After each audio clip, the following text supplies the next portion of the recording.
What they want is people who can take the company forward and create some products and services and generate a revenue. But what they really need in their leaders is to be able to lead. You're limitless. We are limitless.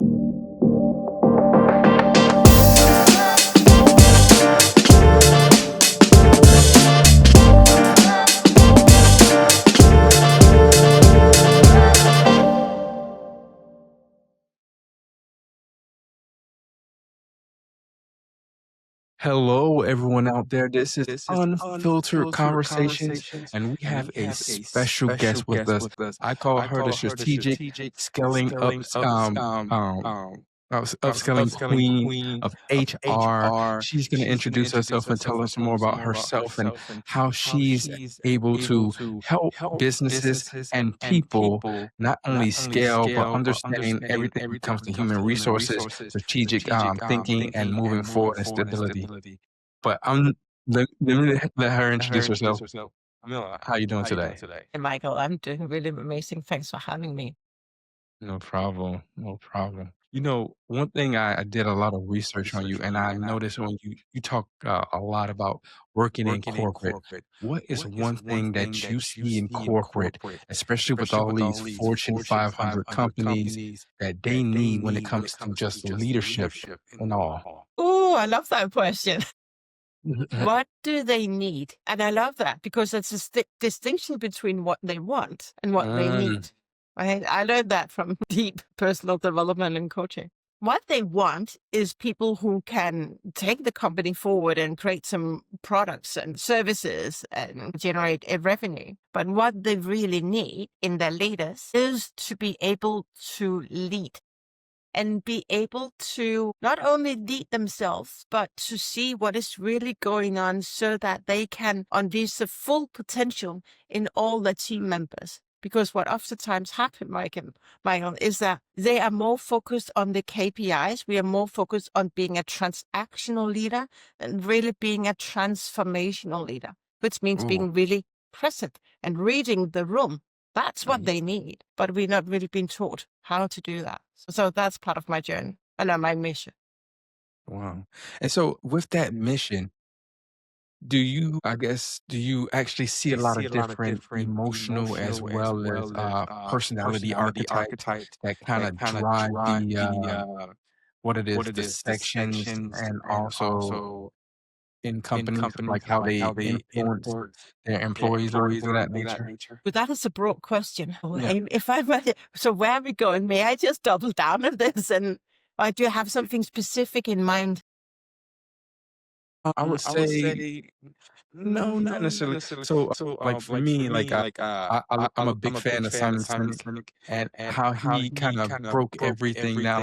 Like he talks about how a lot of times we want the leader who's very stern, right? But he can be very toxic in the way he does things. But you really want a leader who's very empathetic, charismatic in a way, right? And might not be the one who, I guess beats the whip, but he's the one who keeps everything together. And I was wondering how you, when it comes to how you develop people into a leadership role, how do you steer them to, I guess, they was in that one archetype to understand the other? I love that. The first thing is I love the archetype.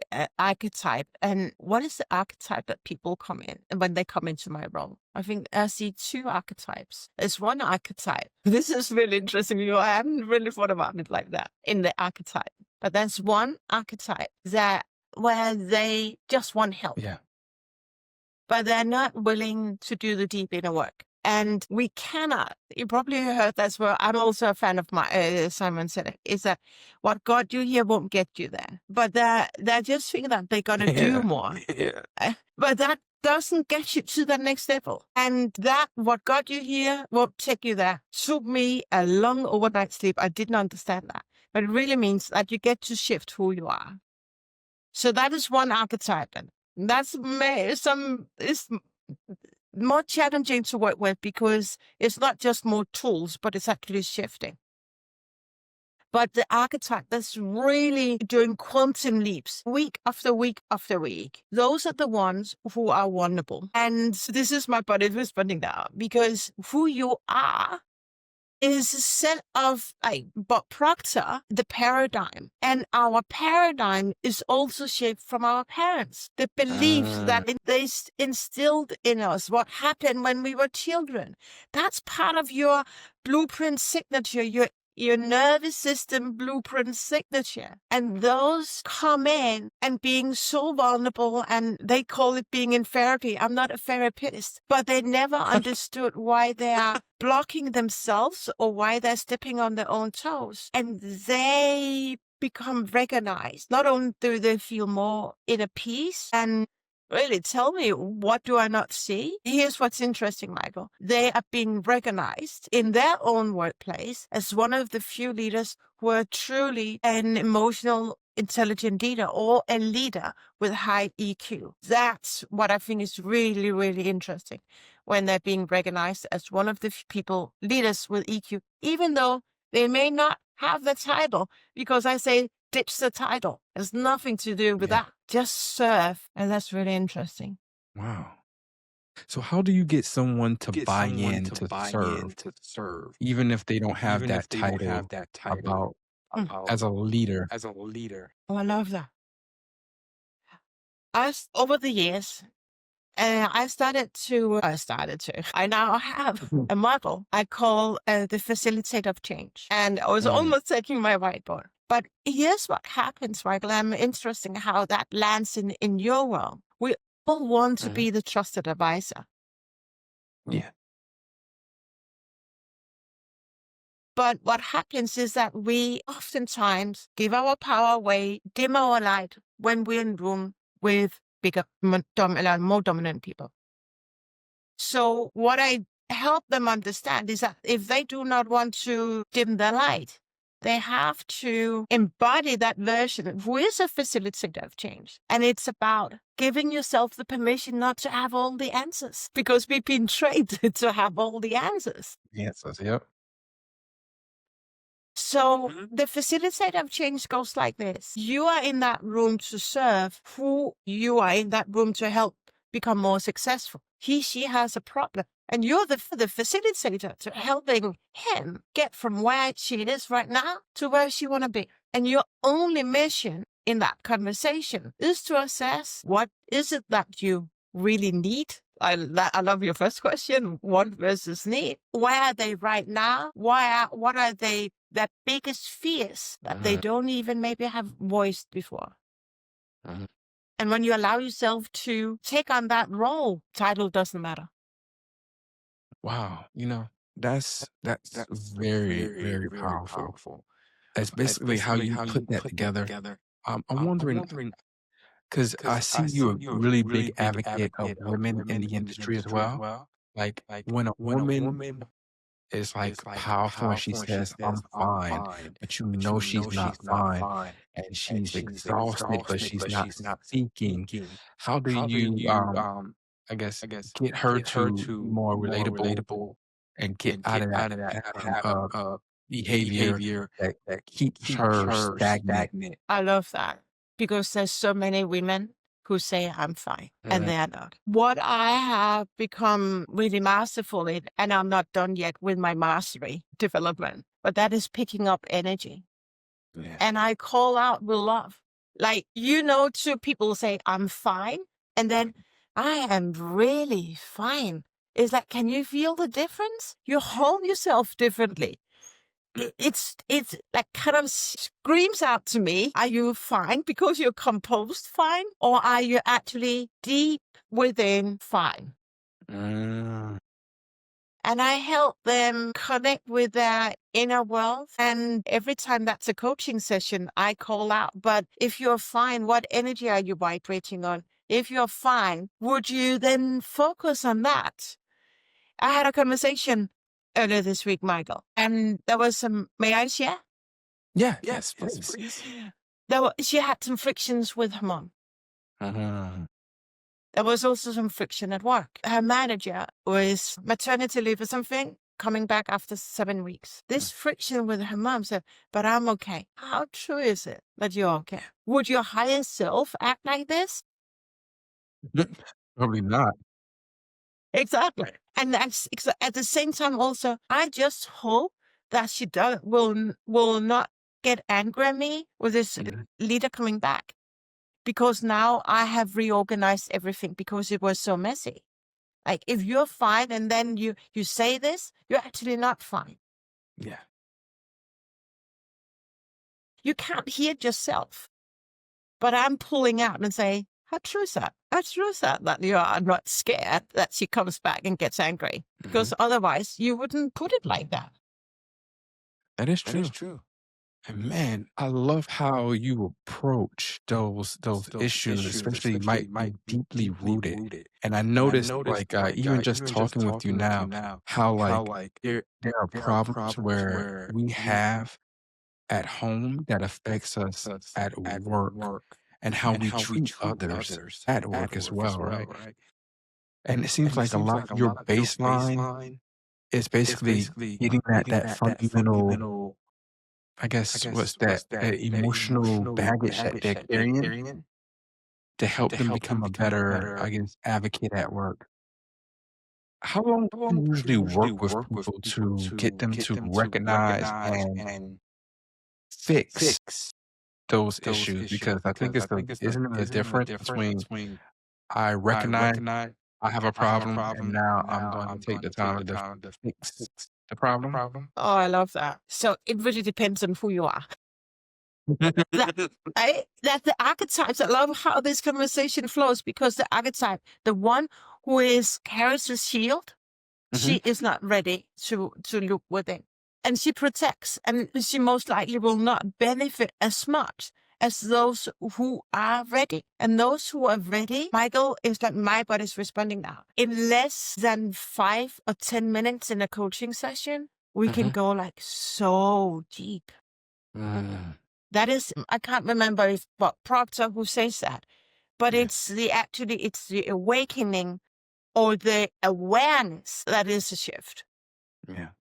Then the fixing or the upgrading, let's call it that, because we don't want to fix, because we want to upgrade. That upgrade can take longer because we have layers and layers of habitual ways of showing up, of fears, right? And every time there's a fear, and why do you do that? I don't know why I did it. Maybe I just, out of protection, I did that when I was 4, 7, or 11. But the breakthrough can be really instant if you're ready to be an open book. Brené Brown says, like bravery, you get to be brave, you get to be vulnerable, and you get to just share what is really going on with them. Then that is the breakthrough. And we say that it's a breakthrough, like breaking through the ice that opens up. Wow, is that cracks something open? And now you can really work, and we can work together.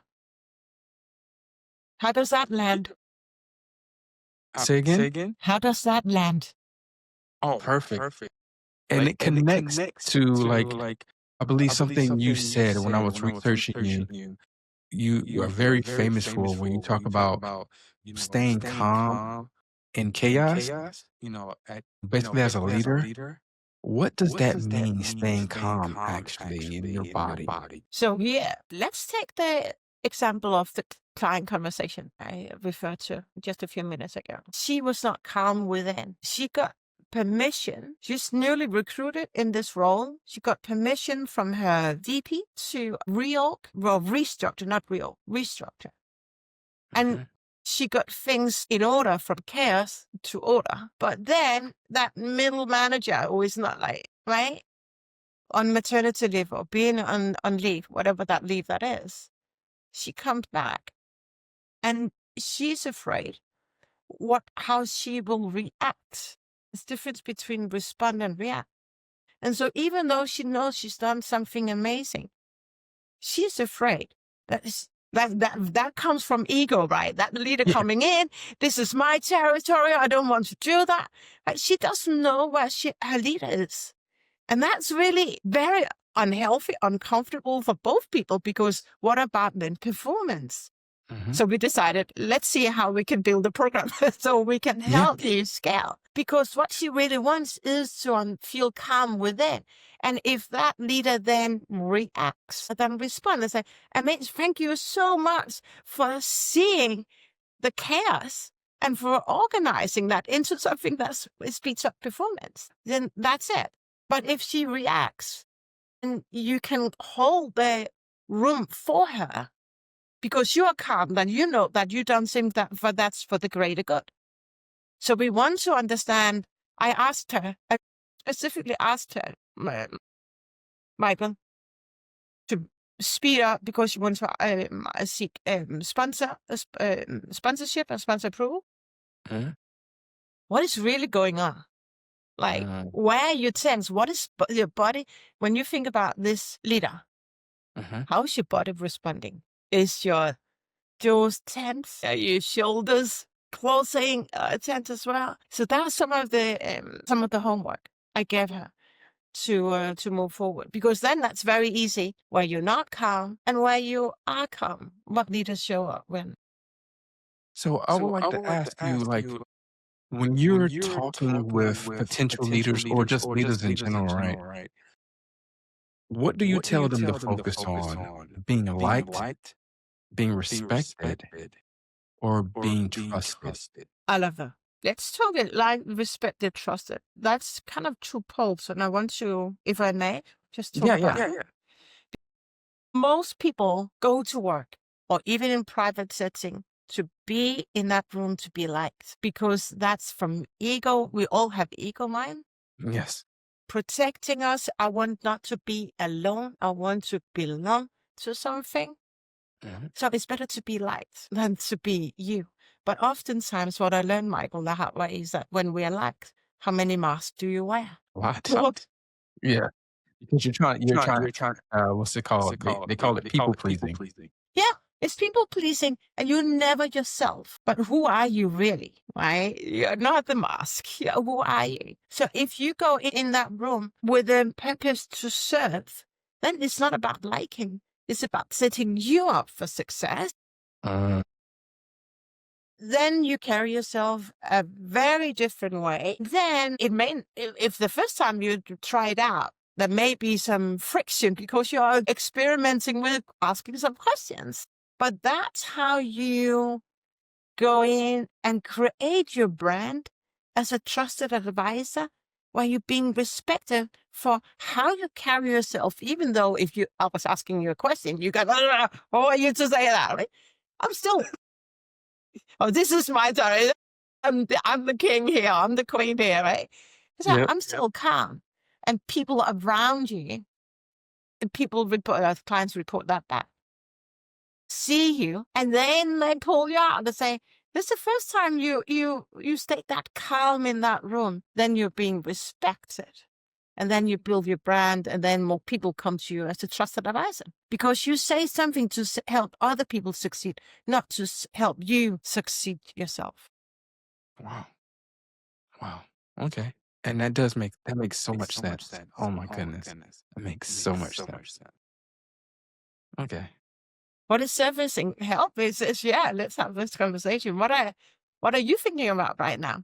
Because Oh, this was deep for me. As I'm sharing, I'm also teaching myself, right? So yeah. yeah. Yeah, I'm just like what you was just talking about.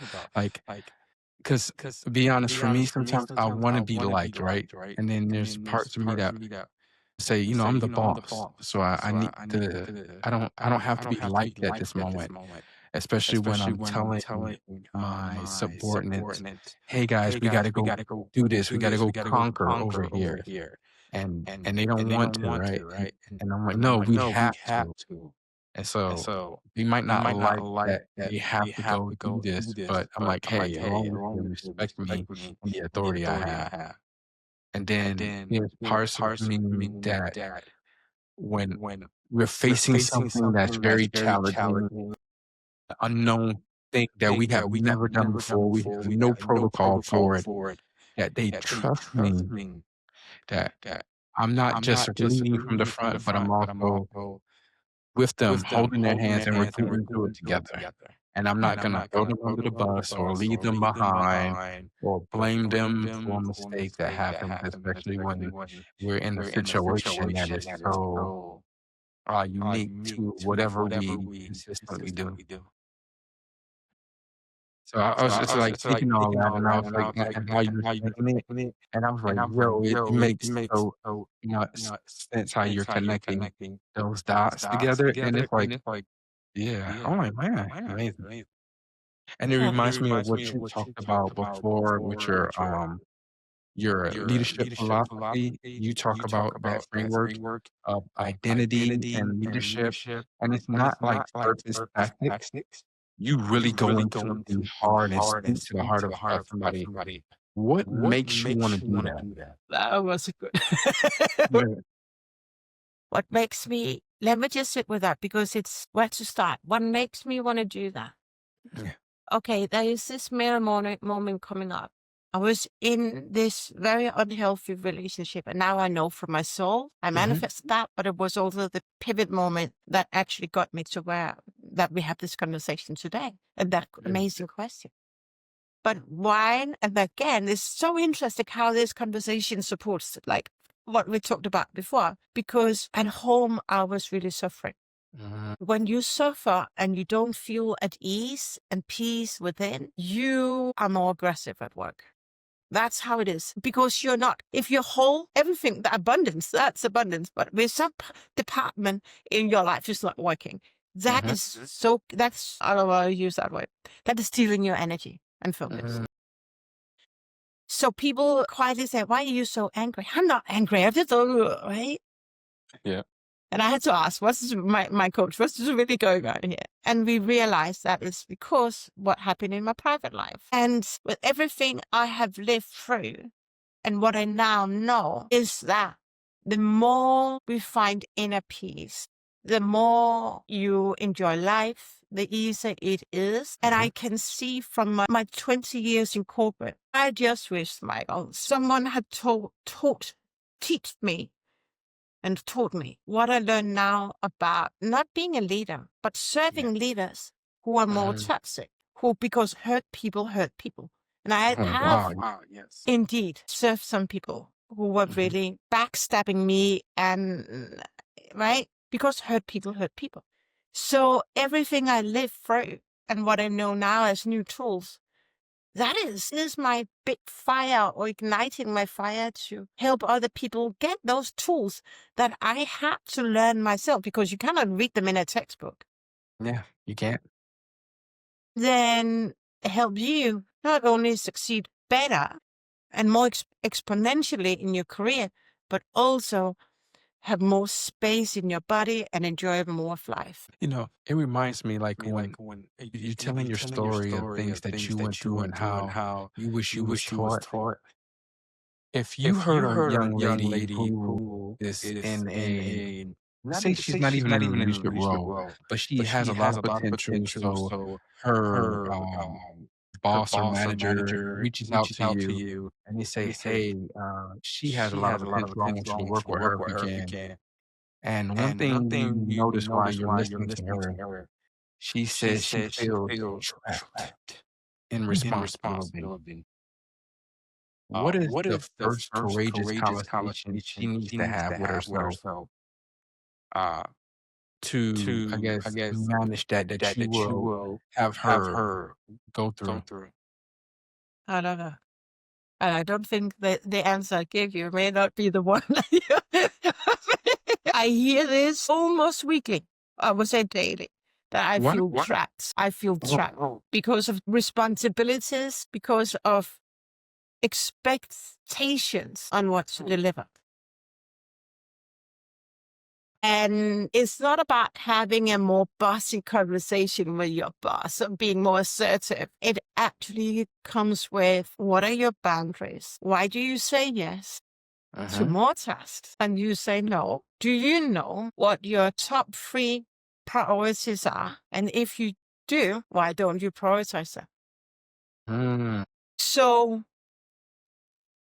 this is really, and people go, oh, that's because maybe it's counterintuitive. Because if we feel trapped, You get to understand, where are you standing in your own way? Why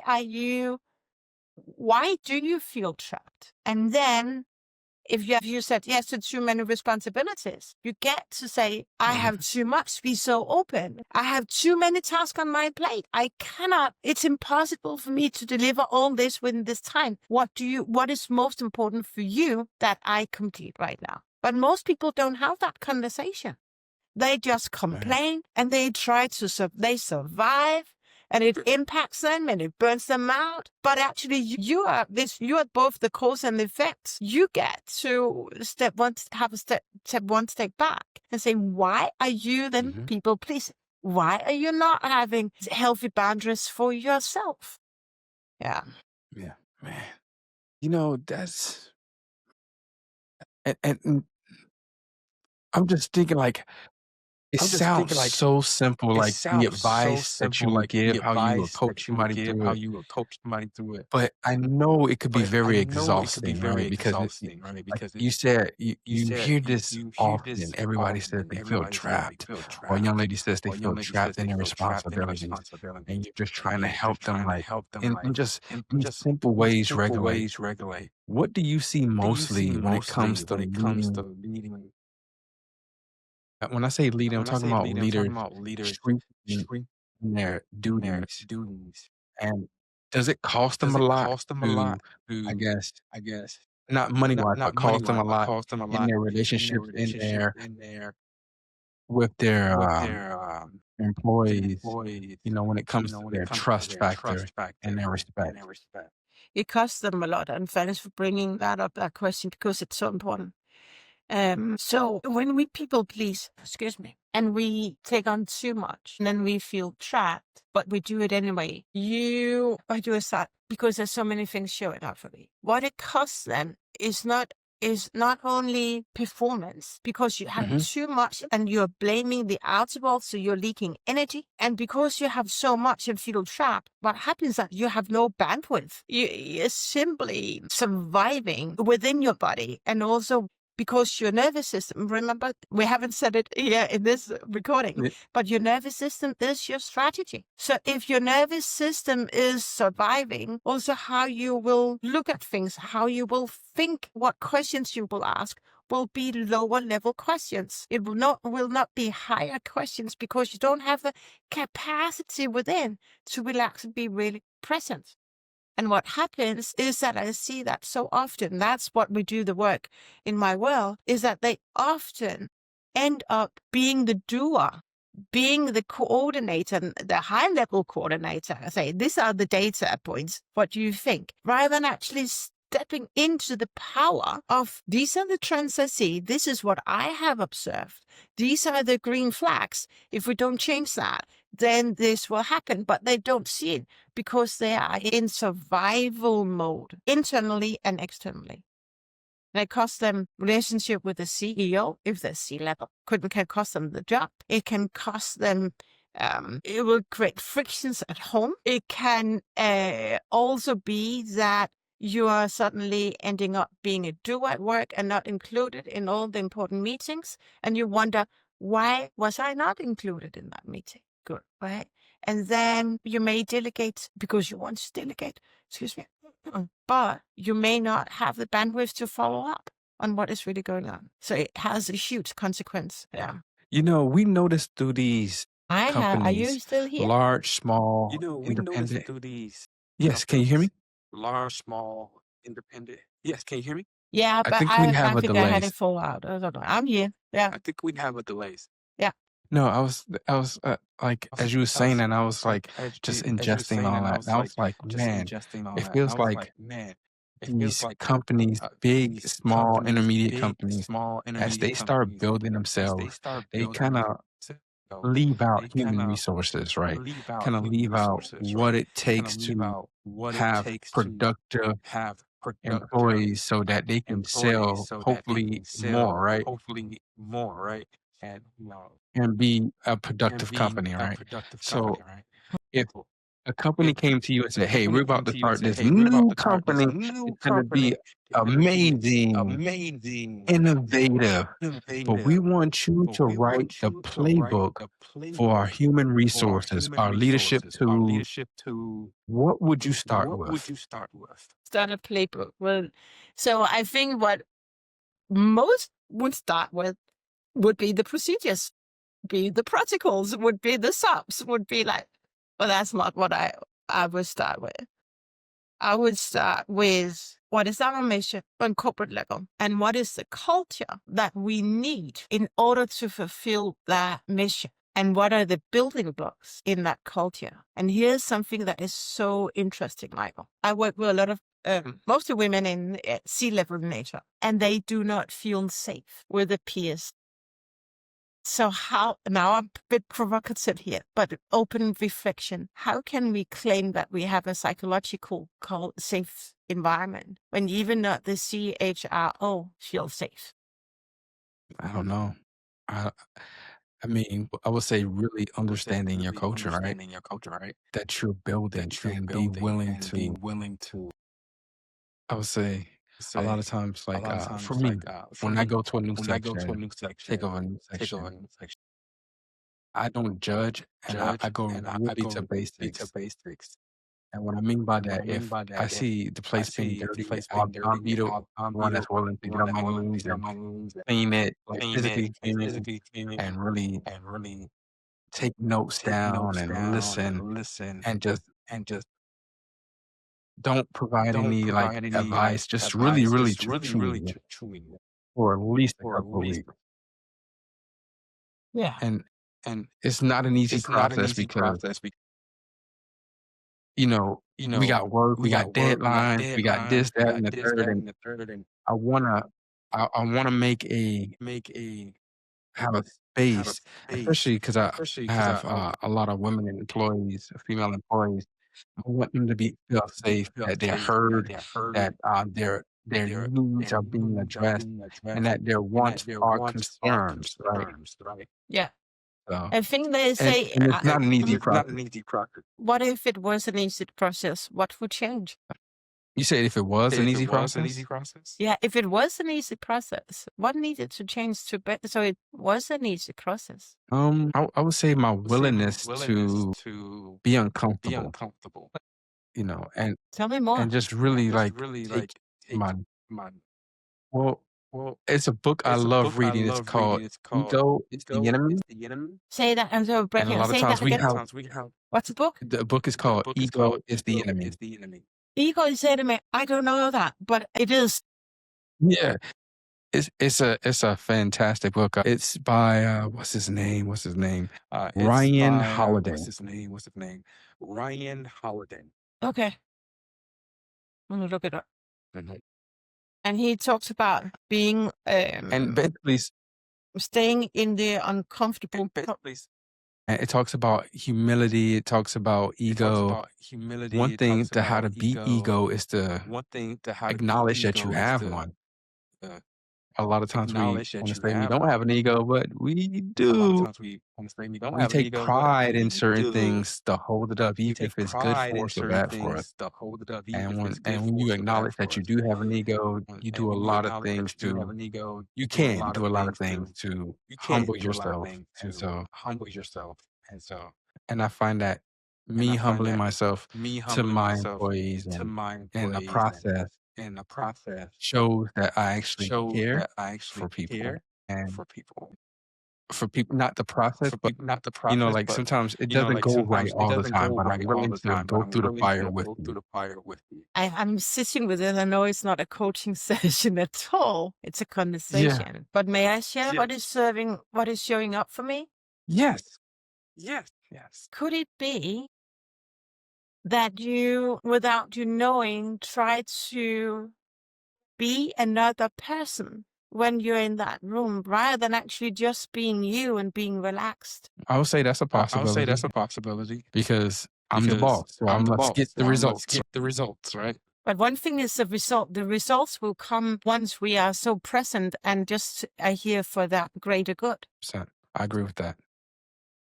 But we're so oftentimes caught focusing on the results. And what I often hear, and I've been there myself, is that then we walk on eggshells because we don't want to disturb, or not disturb, but upset people, right? But we need it anyway. And we know that people are not so good at feedback and we don't know how to do it. That creates even more friction within when we walk on eggshells. So the way here is really just to work through that ego. What is that ego? Why is it still protecting me? What is it that I no longer serves where I want to be next and who I want to be next? Because that's really it, Michael. It's not the doing first, it's the be, do, have. Who is that I want to be today? And then what do I need to change?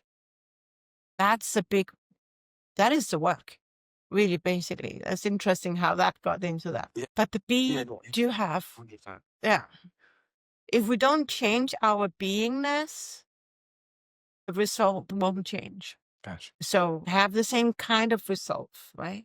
Camilla, thank you so much for being on the show. Your insights are, I mean, look, guys, she literally just broke me down on on air. So, that just shows her passion to really just speak and resonate with people. And before we close, is there anything that you would like to share with the audience? Let them know to support you in any and all endeavors that you're doing. What I want to share. Remember, your nervous system is your strategy. And if you feel because the nervous system is only what you can feel, but energy is contagious. So, and the nervous system, if you feel uncomfortable within, that's a signal from your body to slow down. Even my perspective is so profound. It is so important.